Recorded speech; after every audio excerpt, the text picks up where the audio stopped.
The mysterious path of monk Dion Mickey, nestled within the timeless city of Kyoto. Japan stands an ancient temple said to house centuries of profound spiritual energy. It is here that we find monk Dion Mickey, a man enveloped in rumor, respect and quiet intrigue, though he rarely steps beyond the old wooden gates of his temple. Whispered stories of his extraordinary abilities ripple through nearby towns and far beyond. Born in 1972 to a long line of Buddhist monks, Mickey's life took shape amid an environment that balanced discipline and familial warmth, an atmosphere where chanting sutras could blend seamlessly with the everyday laughter of loved ones. Yet from a very early age, there were clear signs that this young boy was not like others. At just 5 years old, Mickey began to experience visions of the unseen, occasionally glimpsing faint silhouettes of individuals no longer living. The turning point came one night when, startled awake by what he believed to be a cold hand tugging at his leg, he realized this was no childhood nightmare. Something else dwelled at the edges of his perception. Such experiences continued, but it was his unique sensitivity to the so-called scent of death that set Mickey apart. At a family meal, he abruptly sensed something ominous emanating from his father. Summoning courage beyond his years, he suggested a medical checkup, much to the astonishment and initially the reprimand of his mother. Within days, the family discovered that Mickey's father had stomach cancer, a diagnosis that physicians feared allowed him just 6 months to live. Although he would survive for 2 additional years, this brush with mortality sealed Mickey's awareness of his bizarre gift. From that moment on, he resolved to listen more closely to the subtle signals others ignored. He believed that for whatever reason he was meant to detect these clues and use them to help people, beginning with his own family. In the years that followed, monk Mickey's perceptions only sharpened, leading to some truly life-altering moments. One of the most startling episodes occurred in 1993 during his student days at Ryukoku University. Mickey had developed a habit of exploring the streets of Kyoto with a camera, capturing the everyday scenes of passers-by, stray animals, and the gentle bustle of neighborhood shops. On an ordinary afternoon, he lingered by a pet shop to photograph a litter of playful puppies. To his surprise, the shop owner appeared and politely asked him to refrain from taking pictures. Despite the awkward encounter, the man turned amicable, inviting Mickey inside for a cup of coffee. Laid out before him were 8 identical cans of coffee, and Mickey selected one at random. He drank it, thanked the owner, and left thinking nothing of the encounter. Curiously, this incident repeated itself 2 more times over the next 3 years. Each instance seemed like a friendly gesture from the owner, who would once again present 8 cans of coffee and offer Mickey the freedom to pick whichever he liked. Little did the young monk in training know that his intuitive ability was shielding him from a sinister fate. It was only after the pet shop owner was arrested, revealed to be a murderer, that Mickey learned a shocking truth in each of those encounters. 7 of the 8 cans had been laced with poison. Despite the peril, he had instinctively chosen the single safe can on every occasion. Bewildering doctors, detectives, and the media alike, this close brush with death underscored the remarkable power of Mickey's intuition. Far from dismissing it as mere coincidence, he believed his survival was a sign, confirmation, that he was being guided and protected for a larger purpose, one that might someday unravel profound truths about human existence. The strange happenings in Mickey's life did not stop at premonitions of danger. Driven by curiosity and compelled by experiences too vivid to dismiss, he delved deeper into Buddhist teachings, seeking frameworks that might explain the shadowy phenomena he perceived. One of these phenomena involved the scent of death, a keen intuition similar to a peculiar case that occurred in the United States, a cat named Oscar in a nursing home. Oscar, normally aloof, would become inexplicably affectionate toward certain patients in their final hours. Over 25 times his sudden displays of closeness heralded the passing of a resident within a single day. While many were skeptical at first, documentation suggested that Oscar was detecting signs invisible to most humans. Such stories resonated with Mickey, solidifying his belief that imminent death can leave subtle imprints not everyone can sense. This conviction grew stronger when Mickey encountered a mysterious figure in an old Kyoto bookstore.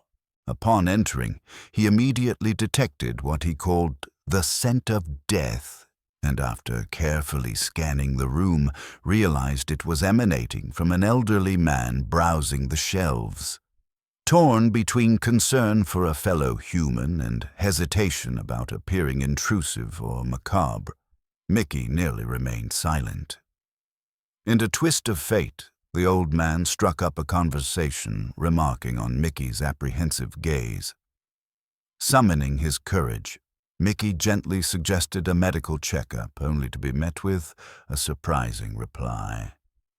"There's no need to go anymore." The man then vanished, leaving Mickey in a state of astonishment. He gradually came to suspect that the elderly figure might not have been among the living at all, and that the overlapping worlds of the living and the dead had briefly intersected in that bookstore. From a Buddhist standpoint, Mickey explained that a spirit often lingers in this world for 49 days after physical death, navigating a transitional phase, before moving on to another realm within the cycle of samsara, birth, death, and rebirth. For reasons unknown, he had been granted the capacity to perceive certain souls in this intermediate state, something that in turn fueled his belief that life does not end at the moment of death. This conviction only strengthened when, during a trip to India, a land that cradles ancient Buddhist heritage, he encountered what might have been his most convincing proof of reincarnation. A local cattle farmer who spoke Japanese informed Mickey of a strange cow on his farm. According to the farmer, this cow would approach him whenever he spoke in Japanese and sometimes even appeared to weep. Intrigued, Mickey visited the farm. The cow, upon hearing Japanese phrases, hurried toward them as if recognizing the language. Softly, Mickey asked in Japanese if it had once been a human. To his amazement, the cow seemed to nod and shed tears in a way that defied any normal explanation. Overcome by a mixture of awe and compassion, he knelt down to chant the Lotus Sutra, attempting to alleviate whatever lingering burdens the creature might carry from its past life. The following day, he returned only to find the cow gravely ill. Despite his soothing presence, the animal passed away, soon after nodding one final time in recognition. Though Mickey was never able to unravel the entirety of that soul's karmic journey, how it lived and why it might have been reborn as a cow, he returned to Japan more certain than ever that rebirth was not just a philosophical concept or a line in some ancient scripture. It was a lived reality for those who could see beyond the ordinary veil. This brush with the mystery of past lives deepened his determination to continue along the spiritual path, carrying forward the lessons and blessings such encounters seemed to bestow. Revelations and the road to restoration. By 2005, life led monk Dion Mickey to a new chapter. Through years of devout practice and unwavering dedication, he was entrusted with the title of the 38th abbot of Rangakuji Temple, a once regal place of worship dating back to 1661. Yet this honorable appointment came with considerable burdens. The temple stood in serious disrepair. Its roof tiles were cracked. Many ancient Buddha statues were broken, some even missing limbs, and the entire compound suffered from neglect. From his first day in charge, Mickey recognized that he needed substantial funding to restore Rangakuji to its former glory. With limited resources and faced with the daunting scale of the project, he approached the task with firm resolve. His initial steps included cleaning and reorganizing essential spaces, but it was clear that more profound efforts would be needed to reinstate the temple's dignity. One evening, after a long day devoted to these tasks, Mickey fell into a deep sleep only to be visited by a vivid, almost tangible dream. In this dream, a deity entered the temple's front gate. Daikokuten, one of Japan's 7 lucky gods, revered as a symbol of wealth and good fortune. Curiously, Daikokuten appeared worn and ragged, nothing like the customary depictions of the radiant deity. Before leaving, the figure waved farewell, dropping something from his bag onto the temple grounds. Half awake, Mickey called out to inform Daikokuten that he had lost something. The deity only smiled and replied, "Consider it my gift to you," vanishing into the night. Mickey woke abruptly, finding himself not in his bed, but kneeling in front of a Buddha statue as though he had been sleepwalking during this spectral visitation. Interpreting this as a sign, Mickey scoured every corner of the temple the following morning. Hidden in a neglected alcove, he discovered a damaged Daikokuten statue, its bag visibly torn, in a manner eerily identical to his dream. Conviction stirred in Mickey's heart. Daikokuten had come to guide him and perhaps to aid in the temple's revival. But what form would that help take? At first, he saw few indications that fortune was on their side. The donation campaigns yielded meager contributions, only enough for incremental fixes. Moreover, the statue of Daikokuten, which he believed to be of tremendous spiritual importance, remained in dire need of repair. Mickey felt a mixture of gratitude for the donors and concern for the temple's survival, bowing before each Buddha statue to pray for a solution. Soon, a series of coincidental and heartwarming events began to unfold. A young single mother arrived at Rangakuji, determined to donate all her savings toward the restoration project. Shocked by her earnestness, Mickey gently tried to dissuade her, but she insisted. Concerned for her well-being, he accepted her offering but prayed silently before Daikokuten, then offered an offhand suggestion for her to consider buying a lottery ticket. In a sudden twist, she returned to the temple soon after, sobbing in amazement. She had indeed won an amount equal to the sum she had donated. Overcome by emotion, she confessed that her desperation had driven her to contemplate a tragic end for both herself and her son, but the hope she encountered at Rangakuji had paused her grim intentions. Moved by the outcome, she later followed an odd impulse and tried her luck at a horse racing ticket, an act entirely foreign to her normal habits. This time, she won a staggering 10 million yen, a windfall that allowed her to launch a small shop and crucially reclaim control of her life.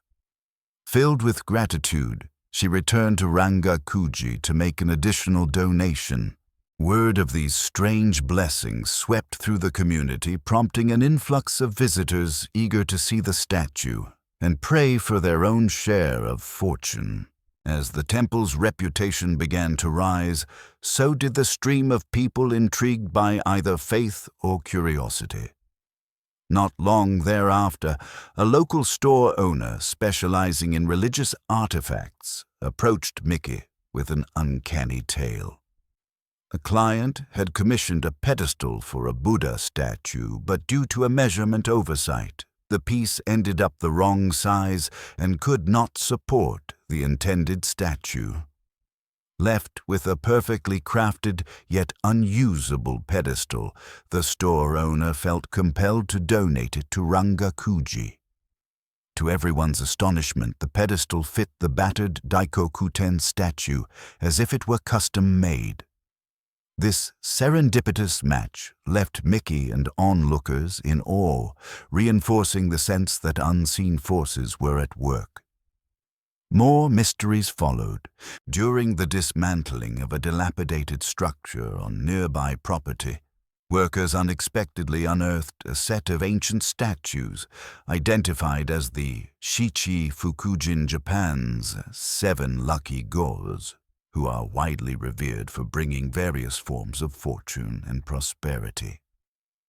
Unsure of how to handle these historical treasures, the workers entrusted them to Monk Mickey, who gratefully welcomed them into Rangakuji's main hall. As each statue was carefully placed beside the newly positioned Daikokuten, Mickey felt a profound sense of unity. It seemed that Daikokuten had returned not alone but accompanied by the other 6 deities, as if fulfilling a spiritual promise that began in the dream. He knelt before them, offering chants of thanks for the unexpected turn of good fortune that had breathed new life into the once decrepit temple.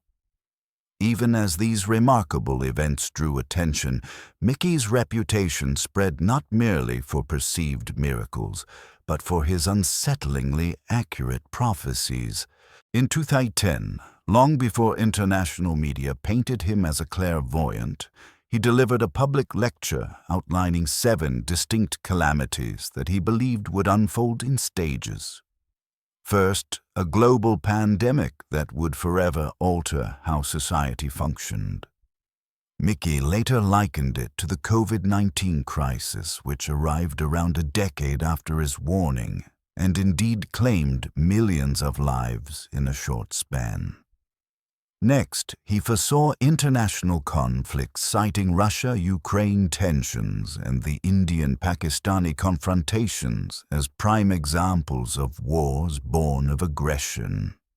Third among his warnings was the risk of internal violence and the fragmentation of societies, a prediction that appeared to manifest in high-profile political assassinations, including the tragic killing of former Japanese Prime Minister Shinzo Abe and an attempted assassination targeting former U.S. President Donald Trump in 2024.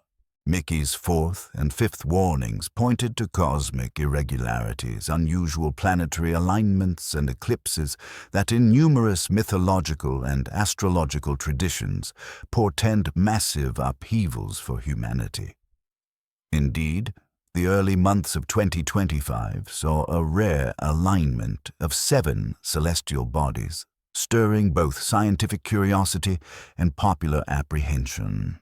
Solar and lunar eclipses, too, began to unfold in ways that sparked concern among those who believed in the old omens. More tangible environmental worries came with his 6th and 7th predictions, which stressed mounting climate changes leading to extreme weather events and potential drought-induced famines. By the mid-2020s, unprecedented temperature fluctuations, out-of-season hailstorms, and scorching droughts started to make headlines worldwide, leaving many observers feeling that Mickey's predictions were playing out step by step, precisely as he had warned. Through it all, he maintained that his role was not to instill panic, but to encourage introspection and moral responsibility. Rather than resigning themselves to dread, people could influence their destinies by choosing compassion, unity, and care for the environment. In his eyes, the future was never set in stone. It was an ongoing tapestry that human actions, beliefs, and aspirations continued to weave. Prophecies, hope, and a call to transformation, central to Monk. Dion Mickey's message is the belief that the year 2025 stands as a pivotal crossroads for humankind. Though he roots his prophecies in Buddhist teachings, his primary intent is not to spark alarm, but to underscore the responsibility resting on each individual's shoulders. According to Mickey, 2025 will likely bring a convergence of upheavals, increasingly extreme weather events, delicate geopolitical balances tilting toward conflict, and societal schisms deepening across many nations. Yet for him, these are not unstoppable forces, sweeping in like a predetermined fate. Instead, they are alarms meant to guide humanity towards self-reflection, ethical living, and collective compassion. At public lectures and in casual conversations, Mickey repeatedly stresses that while crises seem to arrive in succession, one after another, these occurrences mirror a deeper imbalance in people's hearts and minds. The potential disasters he enumerates, from global pandemics to severe social division, are not random cosmic punishments. They are the sum total of our global actions, shaped by choices made in millions of daily lives. If people continue to ignore the ecological consequences of industrial pursuits, or persist in sowing hatred and fear, then these dire scenarios become more and more likely. In that sense, Mickey's prophecies serve as a clarion call to re-evaluate our values and our relationships both with one another and the planet itself. Despite the gravity of his warnings, Mickey consistently urges hope, not despair. Small acts in his teaching hold immeasurable power when carried out by many. Indeed, that principle had already manifested within the modest walls of Rangakuji Temple, where numerous individuals burdened by financial troubles or emotional turmoil found renewed purpose after contributing to what they believed was a noble cause. From the single mother whose life turned around after her donation and lottery win to the chance discovery of the precisely fitting pedestal for the Daikokutin statue, each event pointed to a universe that rewards sincerity, compassion, and the courage to believe in something greater than personal hardship. He also reminds his followers that Buddhist philosophy embraces the truth of impermanence. Nothing, neither sorrow nor joy, lasts forever.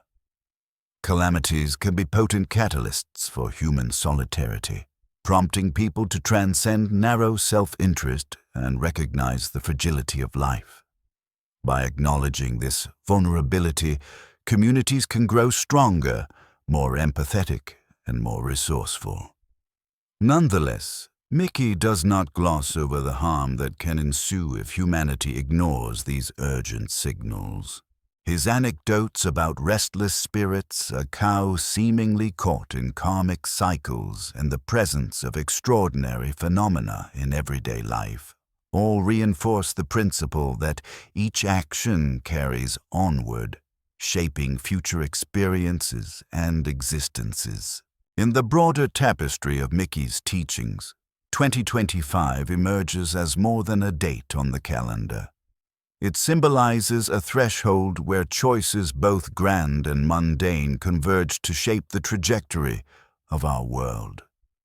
As tensions in international politics simmer and bursts of conflict flare, as technological strides promise both miraculous advancements and potential misuse, and as climate disruptions intensify, it becomes increasingly clear that the human race stands at a juncture demanding deliberate, compassionate action. Mickey's prophecies, echoing ancient Buddhist perspectives, suggest that no matter how daunting the outside world becomes, the seeds of transformation lie within each individual heart. For him, supernatural abilities and miraculous tales are not ends in themselves. They are pathways to a heightened awareness of our interconnected reality. When asked about the secret to averting dire outcomes, he speaks not of elaborate rituals or cryptic knowledge, but of simple kindness, humility, and a willingness to serve others. His message resonates with many who have grappled with despair in times of crisis. From the horrors of global pandemics to the uncertainties of rapid technological change, people seek an anchor, some spark of hope that can steady them in turbulent waters.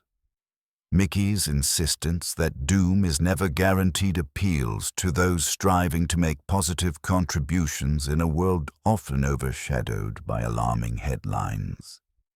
Whether it is environmental activism, local community service, or even everyday acts of generosity, each conscious choice takes on symbolic weight. By aligning personal conduct with the broader good, Mickey believes individuals can help mitigate the most troubling aspects of his own forewarnings, effectively rewriting the narrative of the future, one action at a time. He likewise emphasizes the transformative potential of spiritual introspection. In his view, the lines between different faiths, Buddhism, Christianity, Shinto, Islam, and others, need not foster division. The essence of all religions, when sincerely practiced, leads to compassion and empathy. A unified spirit of moral responsibility unencumbered by dogmatic rivalries could guide the world away from unnecessary pain.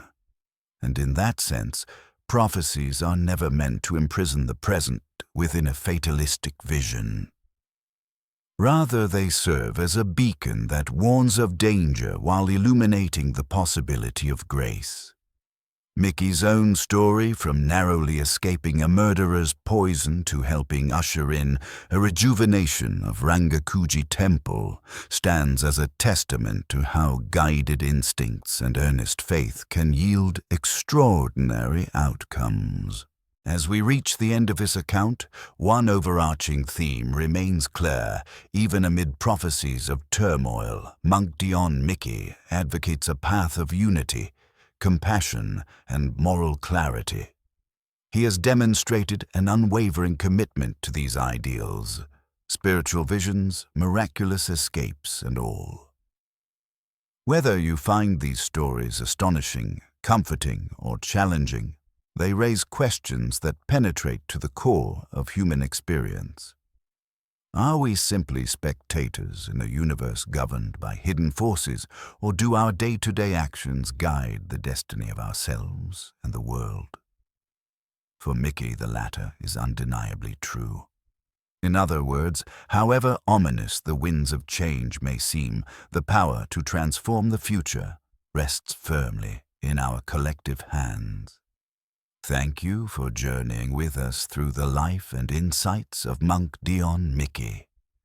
If his story stirred reflection on how we live and the choices we make, we invite you to share your perspective. By cultivating empathy, advocating for responsible stewardship of our planet, and uplifting one another, we may discover that even the most unsettling predictions can inspire a renewed commitment to hope and positive change.